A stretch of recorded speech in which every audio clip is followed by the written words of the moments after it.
Telugu Desam party hybrid మోడ్లో తొలిసారిగా మహానాడు నిర్వహిస్తోంది. ఇప్పటికే మొదటి రోజు గ్రాండ్ సక్సెస్ అయింది. మొదటి రోజులో ప్రధాన తీర్మానం ఏంటంటే కేంద్రంలో ఏదైతే చట్ట ప్రకారం 33% రిజర్వేషన్ ఇచ్చినా ఇవ్వకపోయినా తెలుగుదేశం పార్టీ ప్రత్యేకంగా మహిళలకు 33% రిజర్వేషన్ కల్పిస్తామని చెప్పడం నిజంగా ఇక్కడున్న తెలుగు మహిళలందరూ సంబరాలు చేసుకుంటున్నారు. అయితే ఈ విషయం మీద మాట్లాడడానికి కొంతమంది తెలుగుదేశం పార్టీ మహిళా నాయకులు ఉన్నారు. వాళ్ళని అడిగి ఈ 33% రిజర్వేషన్ వాళ్ళు ఏ విధంగా సంబరాలు చేసుకుంటున్నారు, వాళ్ళ ఆలోచన ఏంటని తెలుసుకునే ప్రయత్నం చేద్దాం.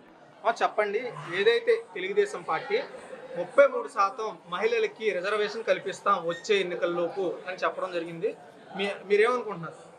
అసలు మహానాడు అంటేనే తెలుగుదేశానికి పండగ వాతావరణం. మా యొక్క పండగ ఏంటంటే మహానాడు మాది. అదే మహానాడులోని మరి పార్లమెంటులోని కూడా వీగిపోయినా సరే ఒక గట్స్ ఉన్న నాయకుడిలాగా యువ నాయకుడు అయినటువంటి లోకేష్ 33% రేపు ఎలక్షన్కి మన పార్టీ ఖచ్చితంగా అమలు పరుస్తుంది అనేసి డంకా పదంగా చెప్తే దాన్ని అక్కడ మహానాడులో తీర్మానంలో పెట్టారు. కాబట్టి మాకు అందరికీ కూడా చాలా సంతోషంగా ఉంది. ఏ పని చేసినా సరే అది తెలుగుదేశానికే చెందింది. అలనాడు అన్నగారు ఆస్తిలో వాటా ఇచ్చిన మహిళల్ని గుమ్మం లోపల బంధించి ఉన్న మహిళల్ని బయటికి తీసుకొచ్చి ఒక ఓటు హక్కు ఇచ్చిన, మీటింగులు పెట్టించిన, డ్వాక్రా గ్రూపులు పెట్టిన, మహిళల్ని స్పీకర్ కింద చేసిన, మంత్రుల కింద చేసిన ఆ ఘనత అంతా కూడా తెలుగుదేశం పార్టీకే దక్కింది. పార్లమెంట్లో వీగిపోయిన బిల్లుని మా పార్టీ అమలు పరుస్తుంది అనేసి చెప్పే యువకిషోరమైనటువంటి లోకేష్ బాబుకి మేమందరం కూడా జీవితాంతం రుణపడి ఉంటామని, మా సంతోషం ఈ పండగ 10 పెరిగిందనేసి మేము ఈ సభాముఖంగా మేము తెలియపరుచుకుంటున్నాం. ఇది ఇప్పటికే స్త్రీశక్తిలో భాగంగా ఇంకా చాలా ప్రతిపాదనలు వచ్చే అవకాశం ఉంది ఈరోజు సాయంత్రం లోపు అంటున్నారు మహిళలకు సంబంధించి. ఏ ప్రతిపాదన వచ్చినా సరే అది అమలయ్యే విధానంగా చూసే ఆ లోకేష్ కూడా తన తండ్రిని నొప్పించకంట ఇతర పార్టీ మాలోని కలిసిన పార్టీ వాళ్ళను కూడా కించపరచకంట అటువంటి నిర్ణయాలు తీసుకొని వాళ్ళను కూడా ఇందులో మమేకం చేసే నేర్పరితనం, ఓర్పు ఉన్న నాయకుడు ఎవరైనా ఉన్నారంటే లోకేష్ బాబు. అంత ఫ్రీడమ్ కూడా బాబు గారు ఇచ్చారు.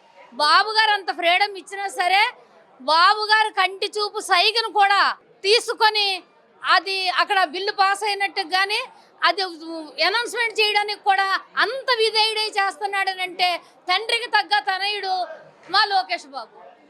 చెప్పండి, మీరేమనుకుంటున్నారు? మహిళలకి రిజర్వేషన్ ఇవ్వడం స్త్రీశక్తిలో భాగంగా చాలా ప్రాధాన్యత మహిళలకి ఇద్దామనే ఆలోచన కనిపిస్తోంది తెలుగుదేశం పార్టీలో. ఇంత పదవి పట్టం కడుతున్నారంటే మేము చాలా హ్యాపీగా ఫీల్ అవుతున్నామండి. ఇంతవరకు మేము బయటకి ఇలా వస్తున్నామంటే అది చంద్రబాబు నాయుడు గారు, ఎన్టీఆర్ గారు, లోకేష్ గారు చేసిన దాన్ని బట్టి మేము చాలా హ్యాపీగా ఫీల్ అవుతున్నాం. అంటే ఇంకా మీరు చట్టసభల్లో పైకి వెళ్ళాలనేది వాళ్ళ తెలుగుదేశం పార్టీ ఎజెండాగా కనిపిస్తుంది.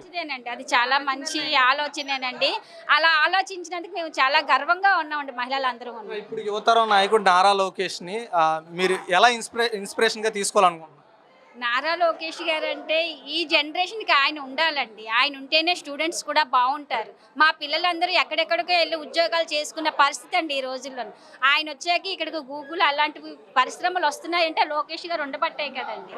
ఆయనకి మేము అందరూ ఎప్పుడు ఎల్లవేళలా మేము సపోర్ట్గా ఉంటామండి. చెప్పండి, యువతరం నాయకుడు నారా లోకేష్ ఇప్పటికే మహిళలకి పెద్దపీట వేస్తున్నారు, ఏమంటారు? మాకు చాలా ఆనందంగా ఉందండి. ఎందుకంటే మహిళలకి 33% ఎమ్మెల్యే, ఎంపీ, ఎమ్మెల్సీ లాంటి పోస్టులు ఇవ్వడం అంటే అంత చిన్న విషయం కాదు. ఇది ఇప్పుడు అమలు పరిస్తే నెక్స్ట్ ఎలక్షన్స్కి ఇది ప్రాతినిధ్యం చెంది మా మహిళలకు కూడా అంత పెద్ద అవకాశం కలిగినందుకు లోకేష్ అన్నకి కృతజ్ఞతలు తెలుపుతున్నానండి. ఈ హైబ్రిడ్ మహానాడు బాగా జరుగుతోందని ఫస్ట్ రోజు ఇప్పటికే సక్సెస్ అయింది. రెండో రోజు కూడా ఇంకా ఎక్కువ మంది చూసే అవకాశం ఉంది అని అంటున్నారు. ఎలా సక్సెస్ చేయడానికి మీరు ఎలాంటి ఆలోచనలు చేశారు, ఎలా ముందుకు నడిపారు? అంటే మా వార్డులో ఉన్న క్లస్టర్ నెంబర్ ఇన్ఛార్జు, అధ్యక్షులు ఎవరెవరు ఉన్నారో ప్రతి ఒక్కరు కూడా ప్రతిరోజు ఉదయం 8 నుండి సాయంత్రం 5 వరకు తప్పనిసరిగా ఇక్కడ ఉండి ఇక్కడ జరుగుతున్న కార్యక్రమం అన్నీ కూడా స్క్రీన్లో చూస్తూ అక్కడ ఏం జరుగుతుందో అని క్రమశిక్షణగా వింటూ ప్రజలందరూ కూడా కార్యకర్తలు నియమబద్ధంగా క్రమశిక్షణ వహిస్తూ చక్కగా మహానాడు కార్యక్రమం అందరం అక్కడికి వెళ్ళలేకపోయినా ప్రతిసారి మహానాడు జరిగితే ఇక్కడ నుండి ఒక 500 మంది 400 మంది వెళ్ళి వెళ్ళాం. కానీ ఇప్పుడు ప్రతి క్లస్టర్లో కూడా 400 నుంచి 500 మంది జనం వచ్చి ఈ మహానాడిని జయప్రదం చేస్తున్నారని అనుకుంటున్నాను. మొత్తానికి చూసుకుంటే హైబ్రిడ్ మహానాడు ఫుల్ సక్సెస్గా కనిపిస్తోంది. ఏదైతే మహిళలకి తెలుగుదేశం పార్టీ ఖచ్చితంగా 33% రిజర్వేషన్ కల్పిస్తామని ఇచ్చిన హామీ పూర్తి స్థాయిలో అమలైతే నిజంగా మహిళలకి సాధికారత విషయంలో ముందడుగు వేసిన మొదటి పార్టీగా తెలుగుదేశం పార్టీ నిలుస్తుంది. వీడియో జర్నలిస్ట్ ప్రేమ్తో Raju, VBC on TV, Visakhapatnam.